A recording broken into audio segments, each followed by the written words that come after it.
Ihr wollt als Anfänger auf die Rennstrecke. Dann bleibt jetzt dran. Ich erkläre euch alles, was ihr wissen müsst, am Beispiel Touristenfahrten, wie es geht, was ihr braucht, wie ihr euch anmeldet, welche Vorbereitung ihr treffen müsst, wo ihr hin müsst. Alles das jetzt hier in diesem Video. Viel Spaß dabei!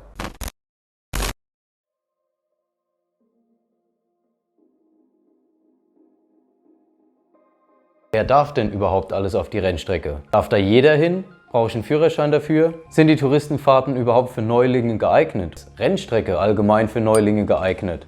Touristenfahrten und die Rennstrecke an sich ist auf jeden Fall auch für Neulinge geeignet. Führerschein braucht man entweder den normalen Motorradführerschein, A2-Führerschein reicht aber auch schon. Die Touristenfahrten in Hockenheim sind für alle Fahrzeuge, die straßenzugelassen sind und TÜV haben. Heißt, es darf jeder auf der Rennstrecke fahren, egal wie schnell, egal wie langsam, egal wie jung, egal wie alt. Mit welchem Bike macht es überhaupt Sinn, auf die Rennstrecke zu gehen? Und darf ich mit jedem Motorrad auf die Rennstrecke? Man sollte sich schon Gedanken machen, ob das Fahrzeug entsprechend den Bedingungen auch das Richtige und die richtige Wahl ist. Aber allgemein gesprochen sind Touristenfahrten Touristenfahrten. Es ist keine Rennveranstaltung. Das heißt, es darf jeder mit seinem Motorrad auf die Rennstrecke. Auch von jeder Leistungsklasse. Also egal, ob das Bike jetzt 50 PS hat oder 200 PS hat. Anders sieht das natürlich dann bei professionellen Rennveranstaltungen aus. Da ist es empfohlen, nur mit entsprechendem Supersportler oder Naked Bike zu fahren. Da haben Supermotos oder Chopper oder ähnliches absolut nichts auf der Rennstrecke zu suchen. Aber das erkläre ich euch nochmal in einem separaten Video, wo es rein um Rennveranstaltungen für Anfänger geht. Wie ist es mit Versicherungsschutz auf der Rennstrecke? Die Straßenverkehrsordnung gilt. Daher muss auch jedes Fahrzeug TÜV besitzen und jedes Fahrzeug versichert sein. In dem Fall greift dann natürlich auch bei einem Unfall die Versicherung. Vorher trotzdem sicherheitshalber nochmal abklären, ob auch Fahrten auf einer Rennstrecke abgesichert sind. Jetzt ist es zu einem Unfall gekommen. Wie geht es dann weiter? Was mache ich dann? Im Falle eines Unfalls wird sofort, je nach Schwere des Unfalls, die gelbe oder rote Flagge geschwenkt von den Streckenposten und somit der Fahrbetrieb verlangsamt oder sogar abgebrochen. Die Streckenposten kommen euch dann sofort zu Hilfe und sammeln euer Motorrad ein und sowohl euch. Euer Motorrad wird dann mit dem Schandwagen zurück ins Fahrerlager gebracht, wo ihr es dann wieder aufsammeln könnt und den Schaden begutachten könnt. Ihr selbst, wenn es euch gut geht, kommt auch zurück ins Fahrerlager, dann könnt ihr gegebenenfalls auch mit dem Schandwagen direkt zurückfahren. Oder wenn euch wirklich was passiert sein sollte, kommt ihr sofort ins Medical Center und werdet vor Ort untersucht. Und falls es nötig ist, werdet ihr dann entsprechend mit Krankenwagen oder sogar Helikopter ins nächstgelegene Krankenhaus transportiert. Allgemeine Infos bezüglich des Themas Touristenfahrten in Hockenheim findet ihr auch nochmal in den Teilnahmebedingungen vom Hockenheimring selber. Ich verlinke euch die mal unten in der Videobeschreibung. Wenn euch noch irgendwelche Fragen aufkommen oder ihr irgendwelche Infos noch braucht für euer erstes Mal auf der Rennstrecke, die ich jetzt vergessen habe anzusprechen, dann lasst es mich wissen, schreibt es mir unten in die Kommentare oder schreibt mich direkt an auf Instagram. So, wir haben uns dafür entschieden, wir wollen auf die Rennstrecke, wir wollen eine Touristenfahrt buchen. Also nehmen wir unser Laptop, unser Smartphone oder unseren PC in die Hand und gehen auf die Hockenheimring-Seite, um unser erstes Ticket zu buchen. Hier sehen wir dann direkt den Punkt Tickets, bei dem sich ein neues Fenster öffnet und wir alle verfügbaren Touristenfahrten sehen, die aktuell ausgeschrieben sind. So, wir entscheiden uns dafür, wir wollen am Mittwoch, 31.08. den ganzen Tag Touristenfahrten fahren und gehen in diesem Fall auf Tickets. Hier können wir jetzt die ganzen verschiedenen Gruppen sehen. Zum einen Pkw-Gruppen, für uns irrelevant. Wir brauchen die Motorradgruppen. In diesem Fall sehen wir hier, es gibt 2 Motorradgruppen. Ein Ticket pro Gruppe kostet 50 € und beinhaltet 2 Fahrten à 15 Minuten auf dem Hockenheimring. Wenn du jetzt genau wissen willst, wann die jeweilige Gruppe fährt, können wir ganz nach unten gehen zu wichtigen Informationen, öffnen hier den Reiter Touristenfahrten und schauen uns den Zeitplan von 31.08. an. Jetzt können wir uns dafür entscheiden, ob wir vormittags fahren wollen, dann buchen wir die Gruppe 5. Ob wir nachmittags fahren wollen, dann buchen wir die Gruppe 6. Oder ob wir den ganzen Tag fahren wollen, dann buchen wir einfach beide Gruppen. In diesem Fall entscheiden wir uns dafür, dass wir den ganzen Tag fahren wollen. Heißt, wir brauchen beide Gruppen. kostet in Summe 100 Euro. Das heißt, wir wählen jeweils ein Ticket für jede Gruppe, wählen die in unseren Warenkorb. Wir können jetzt zur Kasse gehen, uns einloggen und unsere Tickets buchen. Wenn ihr dann an diesen Termin zum Hockenheimring kommt und euer Ticket einscannen lasst, ist es egal, ob ihr das Ticket ausgedruckt mitbringt oder die E-Mail auf eurem Handy zeigt mit dem entsprechenden Barcode. Beide Varianten sind möglich, ausdrucken ist nicht zwingend erforderlich. Wichtig zu wissen ist, es gibt nicht mehr wie früher Tickets, die vor Ort gekauft werden können. Es gibt nur noch die Variante, über Online-Ticket zu buchen.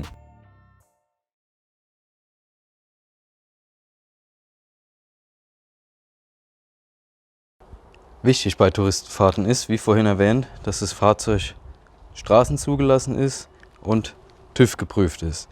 Heißt, es muss ein Nummernschild mit gültiger TÜV-Plakette besitzen und muss entsprechend angemeldet sein. Außerdem muss das Motorrad straßenverkehrstauglich sein, heißt Scheinwerfer haben, Spiegel haben, Rücklicht und Blinker haben, sowie über einen Auspuff verfügen, der straßenzugelassen ist, heißt entweder der Originale oder ein Nachrüstauspuff mit E-Nummer und DB-Killer. Außerdem zu eurer eigenen Sicherheit schaut immer nach, dass das Motorrad top gepflegt ist, in einem guten Zustand ist, dass der Ölwechsel gemacht ist. Das ist ganz wichtig.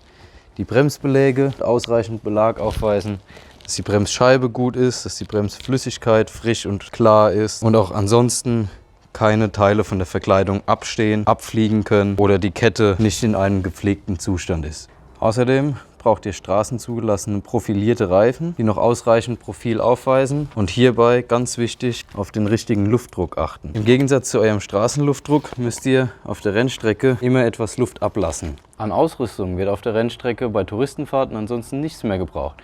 Heißt, ihr braucht weder Slicks noch Reifenwärmer, sondern ihr könnt einfach hinfahren auf eigene Achse und direkt auf die Rennstrecke losfahren.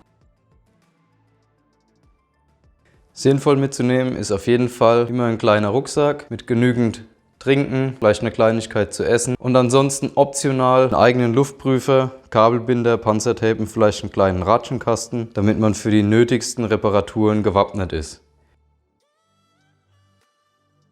Was müsst ihr in Bezug auf Schutzkleidung beachten? Bei Touristenfahrten sind grundsätzlich alle Arten von Schutzkleidung erlaubt, heißt sowohl Leder, Einteiler als auch Zweiteiler, sowie Textilkombis, solange sie über Protektoren verfügen. Meine Empfehlung ist trotzdem, immer nur auf Leder zu setzen, entsprechend gute Motorradstiefel zu haben, ordentliche Lederhandschuhe, einen geschlossenen Integralhelm, einen Rückenprotektor oder gegebenenfalls eine Airbag-Kombi. Verboten auf jeden Fall ist in T-Shirt, Jeans und Turnschuhen auf die Rennstrecke zu gehen. Jeder Teilnehmer ist verpflichtet, sich durch optimale Schutzkleidung vor den Folgen eines Sturzes zu schützen.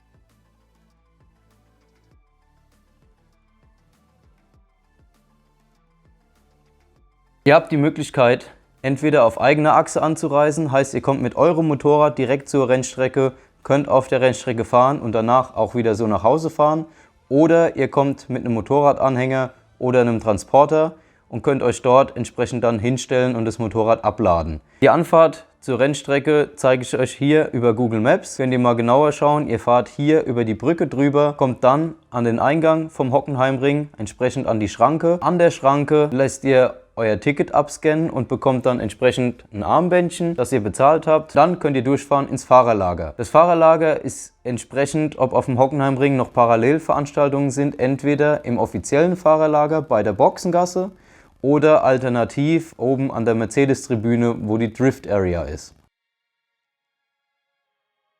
Ihr schaut auf die Uhr, okay, euer Turn beginnt gleich, ihr dürft jetzt raus auf die Strecke. Dann fahrt ihr entweder, wenn ihr im offiziellen Fahrerlager von der Boxengasse seid, direkt neben dem Kiosk vorne an der Boxengasse rein, oder wenn alternativ an der Mercedes-Tribüne oben das Fahrerlager aufgesammelt ist, dann fahrt ihr entsprechend dort an der Mercedes-Tribüne rein und auch wieder raus. Im offiziellen Fahrerlager befindet sich eine Agip-Tankstelle, da könnt ihr jederzeit tanken gehen. Heißt, auch wenn ihr oben an der Mercedes-Tribüne untergebracht seid, könnt ihr ohne Probleme mit eurem Motorrad unter der Unterführung durchfahren zur Hockenheimring-Tankstelle und dort tanken. Außerdem ist an der Tankstelle auch entsprechend ein Luftprüfer, wo ihr Luft ablassen oder aufpumpen könnt. Auf der Rennstrecke gilt die Devise richtig verhalten für richtig viel Spaß. Das bedeutet ganz einfach, verhalte dich während der kompletten Veranstaltung so, dass weder du noch andere Teilnehmer durch dein Verhalten gefährdet werden könnten. Im Speziellen beim Fahren solltest du berechenbar fahren. Heißt nicht Schlangenlinien fahren oder ohne zu überlegen die Spur wechseln, unvorhergesehen irgendwelche Manöver starten, sondern einfach deine Linie fahren, deiner Linie treu bleiben. Egal ob die Linie komplett falsch ist, das ist völlig Wurst. Einfach deine Linie fahren und berechenbar bleiben. So können alle anderen Fahrer, die so oder so schneller sind, gezielt an dir vorbeifahren, ohne dass es irgendwelche Komplikationen gibt. Dadurch wird niemand gefährdet. Außerdem wichtig, während der Dauer der Veranstaltung ist jederzeit den Streckenposten und Hockenheimring-Mitarbeitern Folge zu leisten. Eine Selbstverständlichkeit, die wohl noch nicht bei jedem angekommen sind, auf der Rennstrecke immer herrscht absolutes Alkoholverbot. Heißt 0,0 zu jeder Situation. Jeder, der durch den Genuss von Alkohol, Drogen oder Fahrtüchtigkeit beeinflussenden Medikamenten irgendwie beeinträchtigt ist, hat für den ganzen Tag Fahrverbot. Außerdem zu beachten ist, dass auf der Rennstrecke, vor allem bei Touristenfahrten, Fahrer von verschiedenen Geschwindigkeiten jederzeit aufeinandertreffen können. In dem Fall gilt ganz besondere Vorsicht und wieder das Motto Vorsicht, Rücksicht, Umsicht. Der nächste Punkt, der leider sehr oft falsch gemacht wird, ist, dass auf der Rennstrecke auf gar keinen Fall angehalten wird. Auch wenn dein bester Kumpel stürzt, hältst du nicht an. Du fährst die Runde zu Ende und biegst wieder in die Boxengasse ein, damit die Streckenposten ihre Arbeit machen können. Auf gar keinen Fall anhalten, damit bringst du dich nur selbst in Lebensgefahr, falls von hinten wesentlich schnellere Fahrer noch nicht die Situation erkannt haben und dann in dich oder den gecrashten Kollegen reinbrettern können.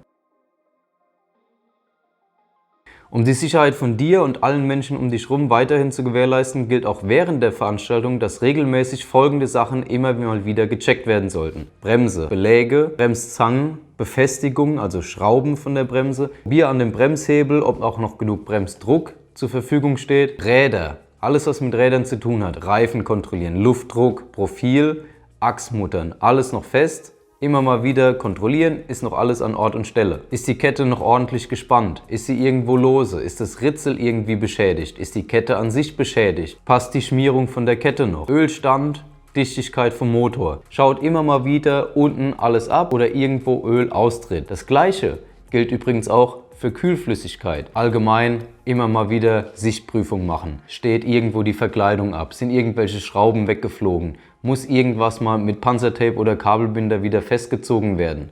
Einfach eine allgemeine Sichtprüfung machen, ob euer Fahrzeug noch in einem einwandfreien Zustand ist. Gerade Anfänger sollten sich das auf jeden Fall mal zu Gemüte führen, da die Flaggen bei Touristenfahrten nicht explizit nochmal besprochen werden, aber jeder wissen sollte, was sie bedeuten. Erste ist die gelbe Flagge. Die gelbe Flagge bedeutet Gefahrenstelle. Hier muss man vorsichtig fahren, Geschwindigkeit leicht und berechenbar reduzieren, nicht schlagartig das Gas zuhämmern, sondern berechenbar reduzieren. Außerdem immer bremsbereit sein. Unter gelber Flagge gilt selbstverständlich absolutes Überholverbot. Das gilt so lange, bis die gelbe Flagge durch eine grüne Flagge aufgehoben wird. Die rote Flagge bedeutet, dass das Training bzw. das Rennen oder in dem Fall der Turn von den Touristenfahrten aus einem wichtigen Grund abgebrochen werden muss. In diesem Fall unbedingt ein Handzeichen an den Verfolger geben, damit der auch registrieren kann, dass hier irgendwas im Argen ist. Auch hier gilt wieder, wie bei der gelben Flagge, Geschwindigkeit berechenbar reduzieren und die Runde zu Ende fahren, um wieder in die Boxengasse einzubiegen. Das heißt nicht, dass man die Geschwindigkeit auf Bummelfahrt reduziert. Das heißt nicht, dass man mit Schritttempo über die Strecke kriecht und irgendwie mal noch Pilze sammeln geht oder sich anschaut, wie schön die Blumen neben dem Kiesbett wachsen, sondern dass man schnellstmöglich in die Boxengasse geht, um die Strecke zu räumen. Hierbei gilt selbstverständlich auch wieder absolutes Überholverbot. Dritte Flagge, die wichtig ist, ist die grüne Flagge. Sobald man die Gefahrenstelle passiert hat, in dem Fall war vielleicht gelbe Flagge vorher gewesen und die grüne wieder erscheint, hebt diese alle vorangegangenen Flaggensignale auf. Das heißt, ab hier darf wieder überholt werden und es darf wieder Gas gegeben werden. Die schwarz-weiß karierte Flagge signalisiert, dass der Turn beendet wurde. In diesem Fall Runde zügig zu Ende fahren, die Rennstrecke verlassen, in die Boxengasse einbiegen und die Geschwindigkeit nicht schlagartig reduzieren. Hier auch wieder die Empfehlung, macht die Hand nach oben oder streckt ein Bein aus, um dem Fahrer hinter euch zu signalisieren, dass ihr jetzt die Strecke verlassen werdet. Wie viel kostet denn am Ende dann so ein Rennstreckentag insgesamt? Rechnen wir mal zusammen. Das Ticket, je nachdem wie viele Turns in welchen Gruppen man fahren will, kostet 50 bis 100 Euro. Als nächstes die Reifen hat man meistens montiert, aber durch den Rennstreckenbetrieb hat man einen erhöhten Verschleiß, sollte man entsprechend mit einkalkulieren. Benzin, Rennstrecke verbraucht man auch definitiv mehr, aber man braucht für 2 Turns auf jeden Fall eine Tankfüllung.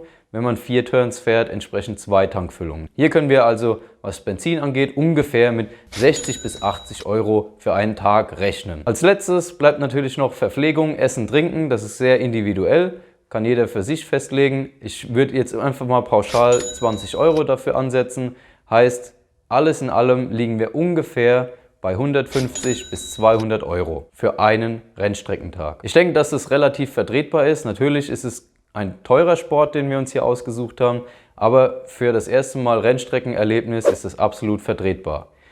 Im nächsten Video erfahrt ihr, wie das Ganze anstatt mit Touristenfahrten dann mit einem Rennveranstalter ist, welche Vorbereitungen ihr da machen müsst und wie ihr euer Bike hierfür entsprechend vorbereiten könnt. Wenn euch das Ganze gefallen hat, dann abonniert gerne den Kanal, lasst ein Like da, um keine weiteren Videos mehr zu verpassen und schaut euch dann mal hier eins von den letzten Videos an, da könnt ihr bestimmt auch noch was Brauchbares bei lernen.